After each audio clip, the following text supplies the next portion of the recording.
ശരിക്കും ഭയമുണ്ടാകുന്നത് ഒരു കുട്ടി ധരിച്ച തട്ടം കണ്ടിട്ടല്ല, വിശുദ്ധമായ ഒരു വസ്ത്രം ധരിച്ചിട്ടും അതിന്റെ ഉള്ളിൽ നിന്ന് വർഗീയത ചീറ്റുന്ന നിങ്ങളെപ്പോലുള്ള മനുഷ്യരെ കാണുമ്പോ വിദ്യാർത്ഥികൾക്കെന്നല്ല കേരളത്തിന് തന്നെ പേടിയാകുന്നുണ്ട് എന്നാണ് ആ സ്കൂൾ അധികൃതരോട് നമ്മൾക്ക് പറയാനുള്ളത്. ആ വിദ്യാർത്ഥിയുടെ തട്ടം കണ്ടിട്ടൊരു വിദ്യാർത്ഥിക്കല്ല പേടിയാകുന്നത്, വിശുദ്ധിയുടെ വസ്ത്രമെന്ന് പറഞ്ഞ വസ്ത്രമണിഞ്ഞു വന്ന നിങ്ങളുടെ ഉള്ളിൽ നിന്നൊക്കെ വമിച്ചു വരുന്ന വർഗീയതയുടെ വിഷപ്പുക അത് ഈ സമൂഹത്തിൽ എങ്ങനെ ബാധിക്കുമെന്ന പേടി സമൂഹത്തിന് മുഴുവനുണ്ട്. വിശ്വസിക്കാനും അനുഷ്ഠിക്കാനും ആചരിക്കാനുമുള്ള അവകാശം ഇവിടുത്തെ ഭരണഘടന നൽകുന്നുണ്ട്. പള്ളുരുത്തിയിലെ സ്കൂളിലേക്ക് തലയിൽ തട്ടമിട്ട് കടന്നു ചെല്ലുന്ന വിദ്യാർത്ഥിക്ക് അവരുടെ മതനിയമമനുസരിച്ച് തലയിൽ തട്ടം ധരിക്കാനുള്ള സ്വാതന്ത്ര്യം അത് ഇന്ത്യയുടെ ഭരണഘടന നൽകുന്നതാണ്. അതിനെ ചോദ്യം ചെയ്യാൻ ആർക്കും കഴിയുകയില്ല.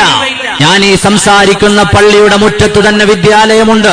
ഞാൻ പഠിച്ചിരുന്ന വിദ്യാലയം എന്റെ നാട്ടിലെ ജുമുഅത്ത് പള്ളിയുടെ ചാരത്തുള്ള ഖാദിരിയ സ്കൂളാണ്.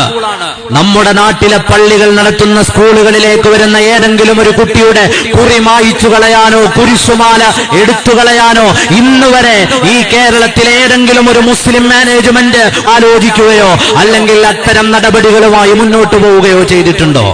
ഇവിടെ വിദ്യാലയങ്ങൾ നിങ്ങൾക്ക് മാത്രമല്ല, ആ തിട്ടൂരങ്ങളൊക്കെ മാറ്റിവെച്ചേക്കൂ. ജുമുഅത്ത് പള്ളികളുടെ ചാരത്തുയർന്നു നിൽക്കുന്ന വിദ്യാലയങ്ങളിൽ ഹിന്ദുവും ക്രിസ്ത്യാനിയും മുസ്ലിമും മതമുള്ളവനും മതമില്ലാത്തവരും ഒക്കെ പഠിക്കുന്നുണ്ട്. ഞങ്ങളുടെ വിദ്യാലയങ്ങളിലേക്ക് വരുന്ന കുട്ടികളിൽ പലതരത്തിലുള്ള മതവിശ്വാസങ്ങളുള്ളവരുണ്ട്.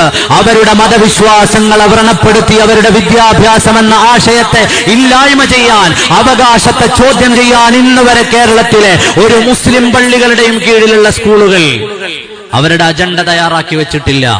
നമ്മുടെ ഹിദായത്ത് സ്കൂളിലേക്ക് വന്ന ഏതെങ്കിലും ഒരു കുട്ടിയുടെ കുറി മായ്ക്കാൻ പള്ളി കമ്മിറ്റിയുടെ മെമ്പർമാരോ, ഞാൻ എപ്പോഴും പള്ളി വരുന്ന ആളാണ്, ഇത് പള്ളിയുടെ സ്കൂളാണ്, കുറി മായ്ക്കണമെന്നോ പറഞ്ഞിട്ടില്ല.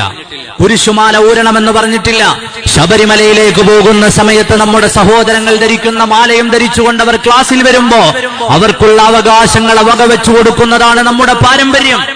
പഠിപ്പിക്കാൻ വരുന്ന അധ്യാപകരോ കയ്യിൽ ചരട് കെട്ടിയവരുണ്ടാവും, കുരിശു വരച്ചവരും കുറി വരച്ചവരും ഉണ്ടാവും. അത് മാറ്റിവെച്ചുകൊണ്ടേ പഠിപ്പിക്കാൻ പറ്റൂ എന്ന് ഇന്നുവരെ പറഞ്ഞിട്ടില്ല. കേരളത്തിലെ വിവിധങ്ങളായ മുസ്ലിം സംഘടനകൾക്ക് സ്കൂളുകളുണ്ട്, വിവിധങ്ങളായ മഹല്ല് ജമാഅത്തുകൾക്ക് സ്കൂളുകളുണ്ട്. ഇവിടെ വിവിധങ്ങളായ വ്യത്യസ്ത മതവിഭാഗങ്ങൾ സ്കൂളുകൾ നടത്തുന്നുണ്ട്.